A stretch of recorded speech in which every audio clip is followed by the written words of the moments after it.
Everyone, I'm Pastor John Baird, and I want to welcome you to the Way the Word Ministries television ministry. I'm honored that you're here today because that gives me the pleasure of sharing God's Word with each and every one of you. And we are still in our study of the book of John. This is message number 49 in our study, and today we're going to be in verses 45 through 57 of John chapter 11. So let me ask you something. How many of you have ever gotten onto an elevator, pushed the button for the floor that you wanted, and then really quickly reached over and pushed that other button that says closed door? I got to admit to you, I probably do that every time I get on an elevator, but I found out over this past week that those closed door buttons, they don't work exactly like we think they do, and that's because way back in 1990, there was a bill that got passed called the ADA. That's the Americans with Disabilities Act,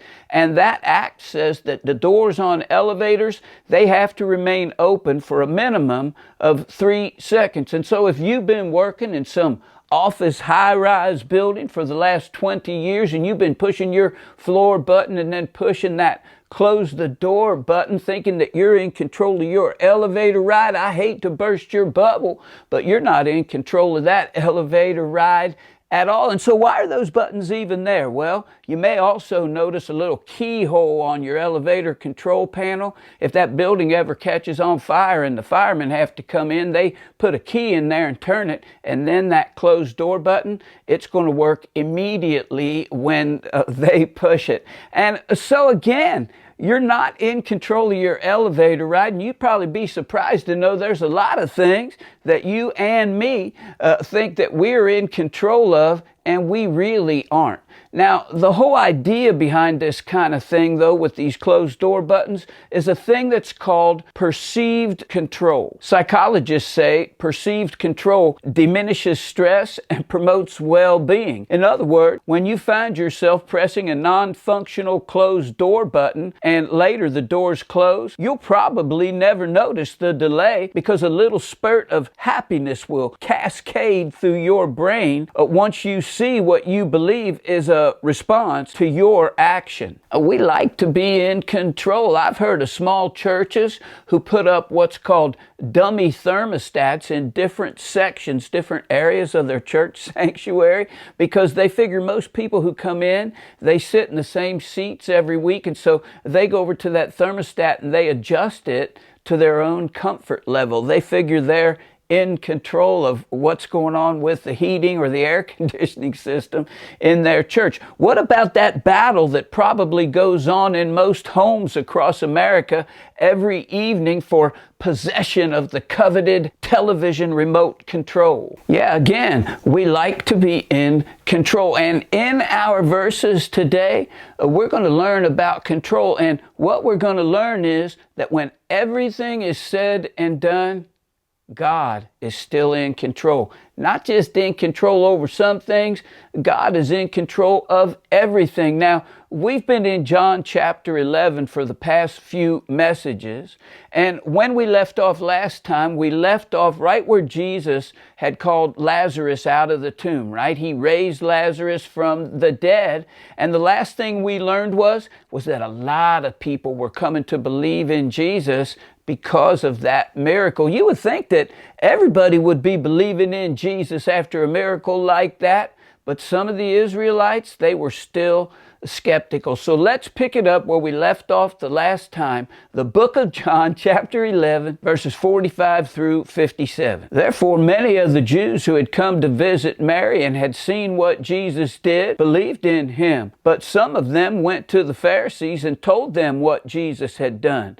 Then the chief priests and the Pharisees called a meeting of the Sanhedrin. What are we accomplishing, they asked. Here is this man performing many signs. If we let him go on like this, everyone will believe in him, and then the Romans will come and take away both our temple and our nation. Then one of them, named Caiaphas, who was the high priest that year, spoke up. You know nothing at all. You do not realize that it is better for you that one man die for the people than that the whole nation perish. He did not say this on his own, but as high priest that year, he prophesied that Jesus would die for the Jewish nation, and not only for that nation, but also for the scattered children of God, to bring them together and make them one. So from that day on, they plotted to take Jesus' life. Therefore, Jesus no longer moved about publicly among the people of Judea. Instead, Jesus withdrew to a region near the wilderness, to a village called Ephraim, where he stayed with his disciples. When it was almost time for the Jewish Passover, many went up from the country to Jerusalem for their ceremonial cleansing before the Passover. They kept looking for Jesus, and as they stood in the temple courts, they asked one another, "What do you think? Isn't he coming to the festival at all?" But the chief priests and the Pharisees had given orders that anyone who found out where Jesus was should report it, so that they might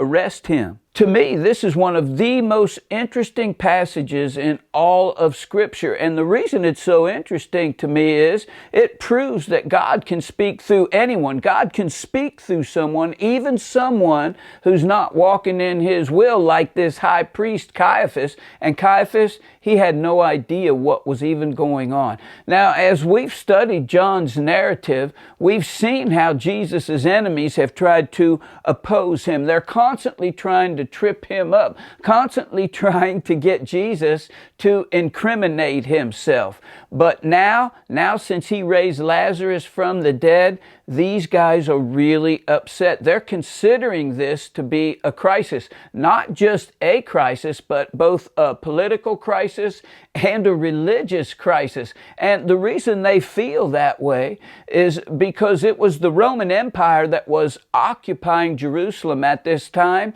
but they had given these Jewish religious leaders free rein to control their religion, the Jewish religion.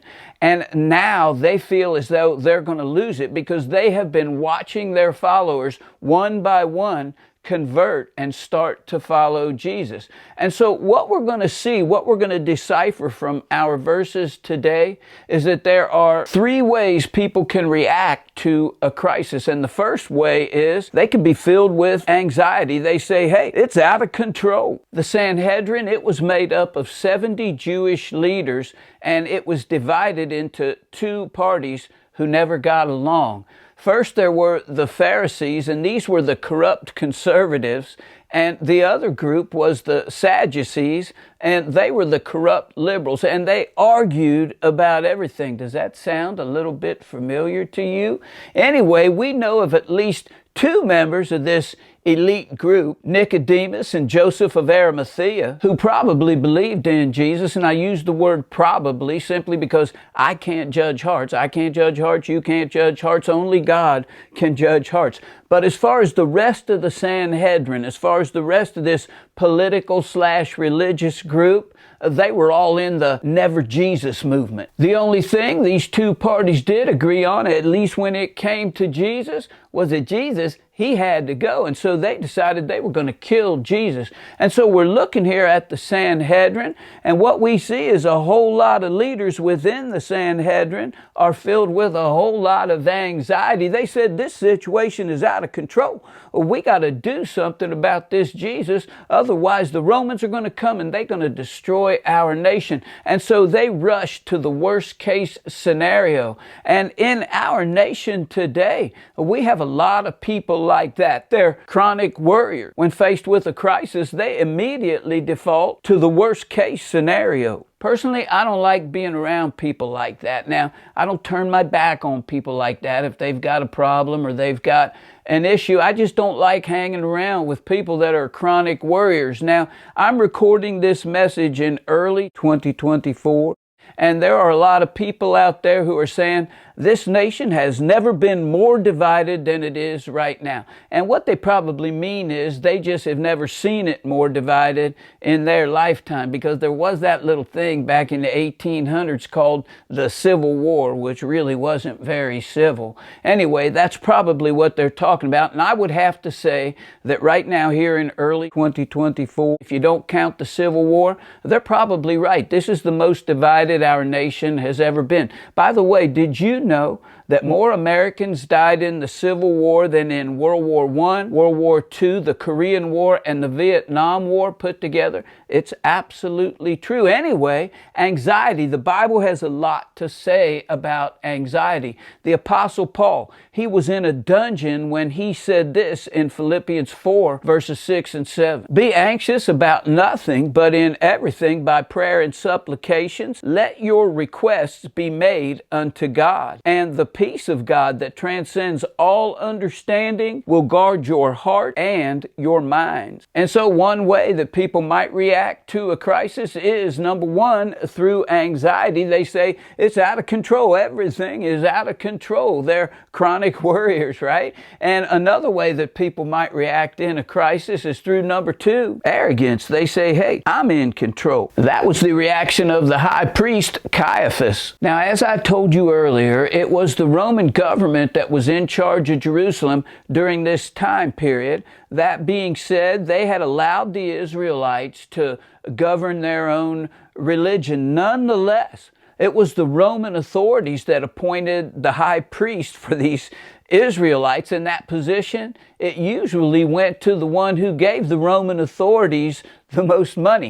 And this guy Caiaphas, he was extremely rich. He was a brutal man, and he was extremely rich. And he remained the high priest, are you ready for this? For 18 years. And Caiaphas, he was a member of the order of the Sadducees. And if you remember, I told you that they were the corrupt liberals of their time period. These guys, they didn't believe in any of the miracles of the Old Testament. They didn't believe in angels. They didn't even believe in heaven. I always say that's why they were called Sadducees, because they were sad, you see.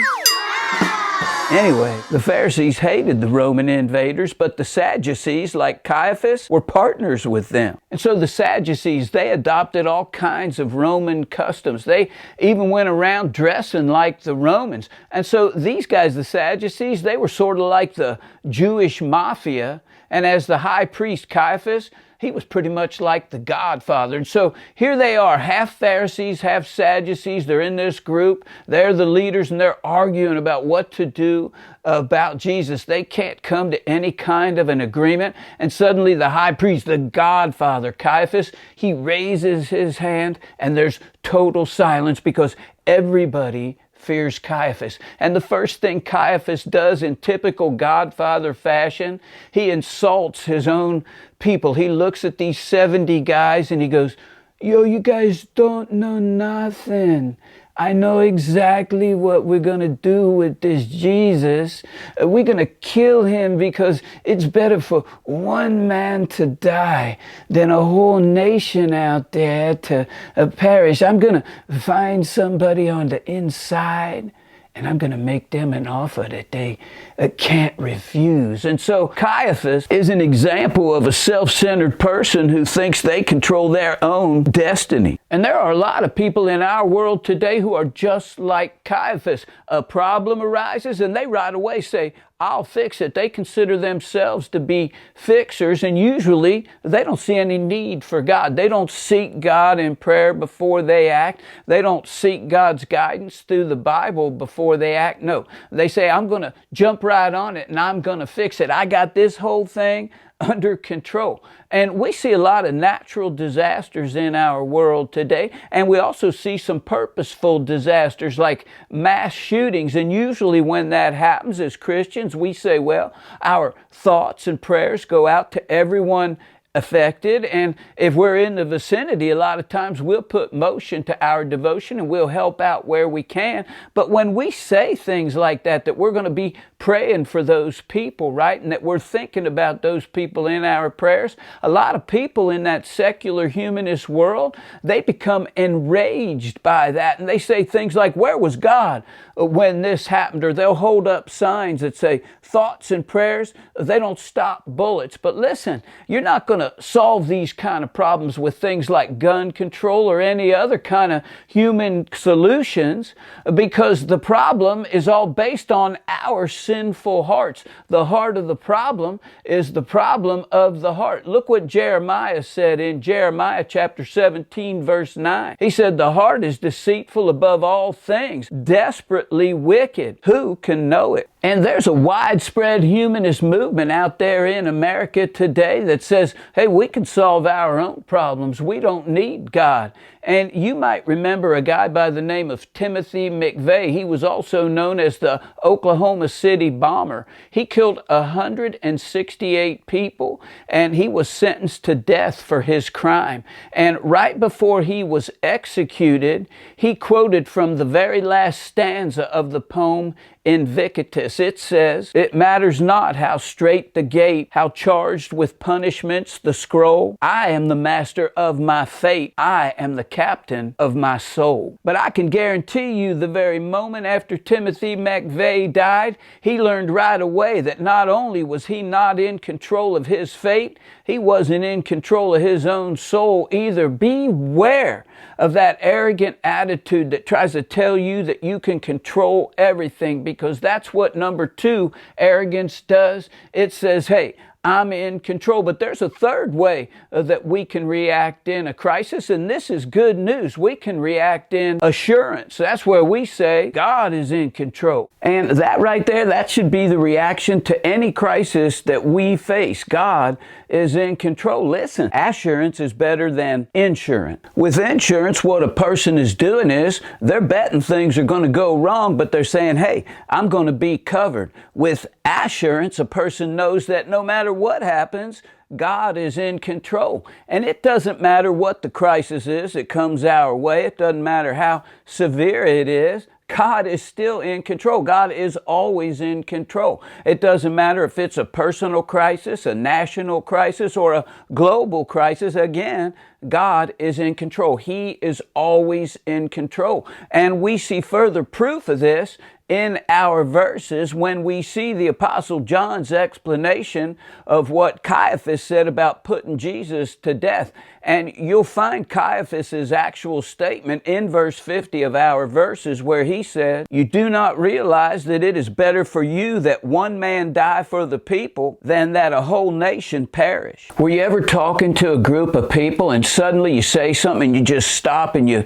look at everybody you're talking to and you say, wait, that didn't come out right? Well, when a person first reads what Caiaphas is saying here, they might tend to think, hey, Caiaphas, he's on board with Jesus. But then the Apostle John, he kind of explains things to us in verses 51 and 52 of our verses when he says, Caiaphas did not say this on his own, but being high priest that year, he prophesied that Jesus was going to die for the nation, and not for the nation only, but also to unite the scattered children of God. And that whole thing right there is really one of the most amazing things you're ever going to see in the Bible. The godfather of that first century Jewish mafia, Caiaphas, he was planning on snuffing Jesus out for his own personal gain. Mean old Caiaphas thought he was saying Jesus would die instead of the nation, but God turned it around to mean that Jesus would die for the nation. And not just for the nation of Israel, but for everyone, and everyone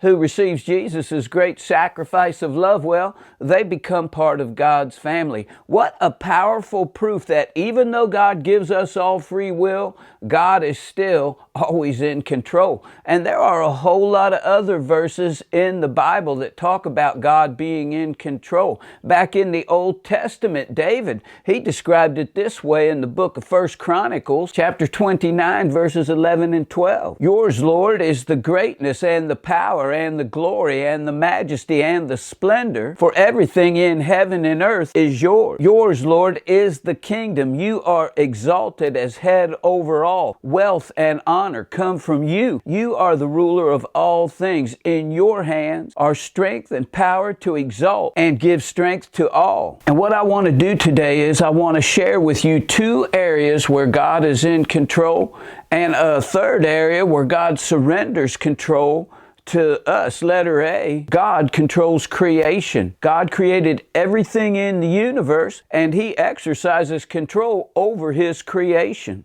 Astrophysicists, they tell us that the universe is mostly space, and that's why we all call it outer space, or as James Tiberius Kirk calls it, space, the final frontier. Anyway, the Hubble telescope, it tells us that space is constantly expanding, and that's a good thing because it's starting to get pretty crowded around here. But let's put our telescope away for a moment, and let's get out our microscopes, and we're going to see that all matter is comprised of invisible molecules made up of atoms, which are comprised of protons, neutrons, and electrons, and sometimes croutons.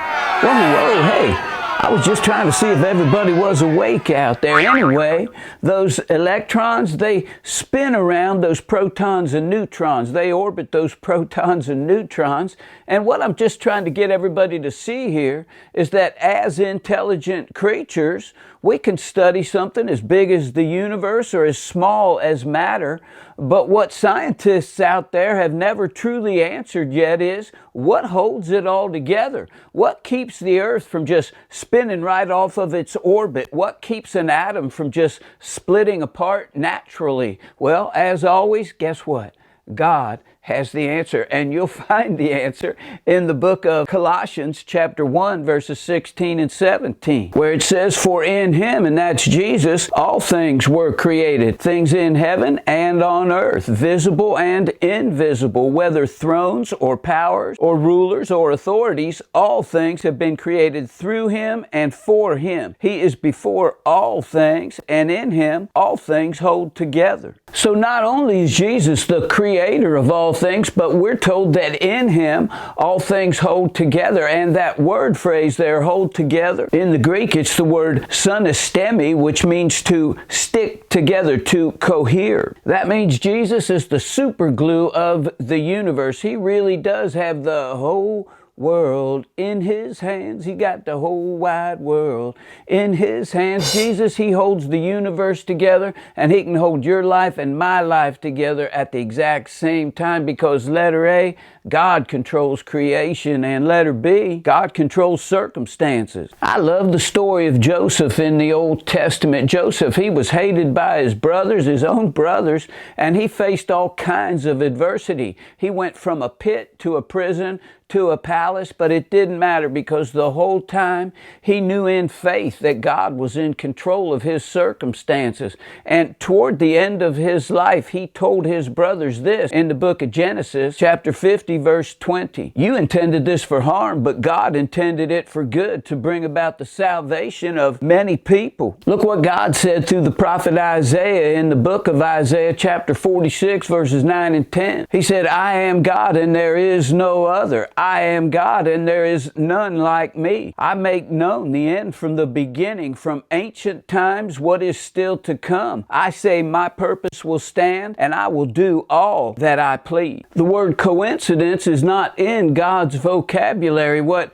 you and I might consider to be random events or chance encounters or arbitrary connections are actually highly orchestrated events in both the purpose and the plan of God. Listen, God is sitting behind the steering wheel of both history and the future. Let us never be afraid of what lies in front of us, as we know that our Father is in control at the wheel. Sometimes God has us on the main road. At other times we might be on the back road. Sometimes it might look like we're going the wrong way down a one-way street. But whatever road God has us on, we can be sure that God's intentions, well, they are always immaculate, and God's plans are always providential, because letter B, God controls circumstances, but letter C, God doesn't control our choices. Even though God sees everything that's going on, and even though His almighty hand is always in control, He still gives us free will, and He's not going to violate that. In verses 45 and 46 of our verses, we see two groups of people expressing their free will. It says, therefore, many of the Jews who had come to visit Mary and had seen what Jesus did believed in Him. But some of them went to the Pharisees and told them what Jesus had done. So some of those people who saw Lazarus alive again, they believed in and on Jesus. It was their choice. But others, our verses tell us, didn't believe. And it says instead they went to the Pharisees to tell them what Jesus had done. I don't get it, but it was also their choice. They were exercising their free will. So some of them followed Jesus. Others of those people, they opposed Jesus. Now, I don't really understand personally how someone could see a man who'd been dead for 4 days up and walking around and not believe in Jesus, but skepticism can really run deep. And for those humanist cynics out there, it's just easier to believe everything Jesus did was done with smoke and mirrors. Otherwise, they might have to admit they're wrong. I honestly believe it takes more faith to be an atheist than it does to be a Christian. Nonetheless, God gives all of us the free will to make the choice to worship Him. Look at this charge that Joshua left to the Israelites right before he died. You'll find it in the book of Joshua, chapter 24, verse 15. Joshua said, if serving the Lord seems undesirable to you, then choose for yourselves this day whom you will serve, whether the gods your ancestors served beyond the Euphrates, or the gods of the Amorites in whose land you are living. But as for me and my household, we will serve the Lord. Our verses today, they show us the harmony between our free will and the sovereignty of God. Listen, Jesus, He wanted all those people in our verses to love and to serve Him. Some of them did, and that's fine. But as far as the ones who didn't, well, they were going to have to suffer the consequences. And for you and me here in our season today, well, we have the same freedom. We have the same free will to make our own choices as those people in our verses did. We can be for or against Jesus, but if a person rejects Jesus, they can't choose the consequences. Consequences will invariably follow according to the program and sovereign choice of God. The bottom line here is you get to make your own choices, but you do not get to choose your consequences. God is in control, and the real takeaway from these verses, at least what I see today, is God is going to do everything possible to open everyone's eyes to the truth about Him, so that everyone has the opportunity to make the right choice, even to the point of using an evil leader like He used Caiaphas in our verses today. One time in the scriptures, God used a donkey to tell His truth. And the whole true account of this talking donkey, it centers around a guy by the name of Balaam. Balaam, he was a wicked prophet in the Bible, but even though he was a wicked prophet, he wasn't a false prophet. In other words, he did hear from God. God gave him some true prophecies, but Balaam's heart, it just wasn't right with God, and he ended up showing his true colors by betraying Israel and leading them astray. And in the book of Numbers, chapters 22 through 24, you can read this whole true encounter about Balaam and this king of Moab, a guy by the name of Balak. Balak, this king of Moab, he wanted to stop the Israelites. The Israelites, They were on their way to Canaan at the time, and they were going through Balak's land to get there, and Balak, he didn't like that, so he decided he was going to send for this prophet Balaam. Now, Balaam, he lived in Mesopotamia at the time, along the Euphrates River. Well, Balak, he sent a message to Balaam. He said, hey, I'll give you a reward if you'll come down here and curse the Israelites. And in the book of Numbers, chapter 22, verses 5 and 6, Balak, he said this to Balaam: a people has come out of Egypt. They cover the face of the land and have settled next to me. Now come and put a curse on these people, because they are too powerful for me. Perhaps then I will be able to defeat them and drive them out of the land. For I know that whoever you bless is blessed, and whoever you curse is cursed. Balak recognized Balaam as being a prophet, and Balaam apparently was willing to at least think about what Balak had asked him to do, but he told Balak, hey, I got to get God's permission first. And in verse 8 of Numbers 22, Balaam told Balak, I will report back to you with the answer the Lord gives me. Of course, Balaam, he had no power in himself to curse Israel, but his thinking was, hey, if God will curse Israel, I can get really rich off Balak and set myself up for the future. But then in verse 12 of Numbers chapter 22, God himself, he told Balaam, you must not put a curse on those people, because they are blessed. And so after a lot of back and forth, Balaam, he decided to go with Balak just to see what was up. And that's where Balaam's donkey comes in. Let's pick the story up together now. Numbers chapter 22, verses 21 through 34. Balaam got up in the morning, saddled his donkey, and went with the Moabite officials. But God was very angry when he went, and the angel of the Lord stood in the road to oppose him. Balaam was riding on his donkey, and his 2 servants were with him. When the donkey saw the angel of the Lord standing in the road with a drawn sword in his hand, it turned off the road into a field. Balaam beat it to get it back on the road. Then the angel of the Lord stood in a narrow path through the vineyard with walls on both sides. When the donkey saw the angel of the Lord, it pressed close to the wall, crushing Balaam's foot against it. So he beat the donkey again. Then the angel of the Lord moved on ahead and stood in a narrow place where there was no room to turn, either to the right or to the left. When the donkey saw the angel of the Lord, it lay down under Balaam, and he was angry and beat it with his staff. Then the Lord opened the donkey's mouth, and it said to Balaam, what have I done to you to make you beat me these 3 times? Balaam answered the donkey, you have made a fool of me. If only I had a sword in my hand, I would kill you right now. The donkey said to Balaam, am I not your own donkey, which you have always ridden to this day? Have I been in the habit of doing this to you? No, Balaam said. Then the Lord opened Balaam's eyes, and he saw the angel of the Lord standing in the road with his sword drawn. So he bowed low and fell face down. The angel of the Lord asked him, why have you beaten your donkey these 3 times? I have come here to oppose you because your path is a reckless one before me. The donkey saw me and turned away from me these 3 times. If it had not turned away, I would certainly have killed you by now, but I would have spared it. Then Balaam said to the angel of the Lord, I have sinned. I did not realize you were standing in the road to oppose me. Now if you are displeased, I will go back.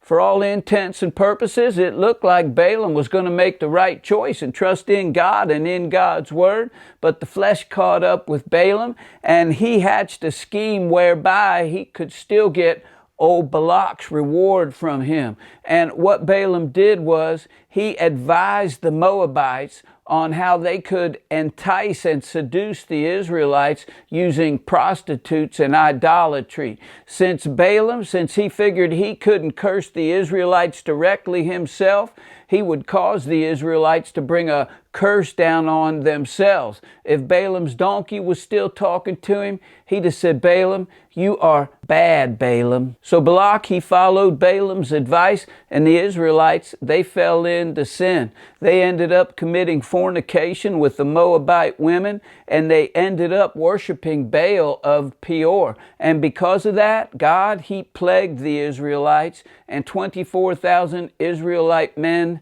died. And over the years, Balaam's name, it has become synonymous with wrong choices and their consequences. Balaam, he's mentioned several times in the New Testament. The Apostle Peter, he compares false teachers to Balaam in the book of 2 Peter chapter 2, verse 15. Peter said, they have left the straight way and wandered off to follow the way of Balaam, son of Bezer, who loved the wages of wickedness. Jude, the half-brother of Jesus, he echoes that same sentiment in his book, associating Balaam with the selling of one's soul for financial gain. Check it out, the book of Jude, chapter 1, verse 11. Jude says, they have rushed for profit into Balaam's error. And finally, in the book of Revelation, chapter 2, verse 14, Jesus, he talks about Balaam while he's warning the church in Pergamum about their sin. Jesus said, there are some among you who hold to the teaching of Balaam, who taught Balak to entice the Israelites to sin, so that they ate food sacrificed to idols and committed sexual immorality. Satan's tactics, they haven't changed all that much. If he can't curse you and me directly, if he can't curse God's people directly, well, he'll take that same sneaking in the back door approach like he did through Balaam. But remember, the final choice is always ours. In the book of John, chapter 15, verse 16, Jesus said, you did not choose me, but I chose you, and I appointed you to go and bear fruit, fruit that will remain, so that whatever you ask the Father in my name, he will give you. And as we close today, my prayer is that everyone will make the choice to choose the one who chose us first, so that we can bear fruit for God's kingdom, that souls would be saved and lives would be changed. In Jesus' holy and mighty name. Until the next time you and I meet here on the Way the Word Ministries television ministry, may God bless you, may God keep you, and may God grant each and every one of you the desires of your heart, all in Jesus' mighty name. Until then, I'll see you later, everybody.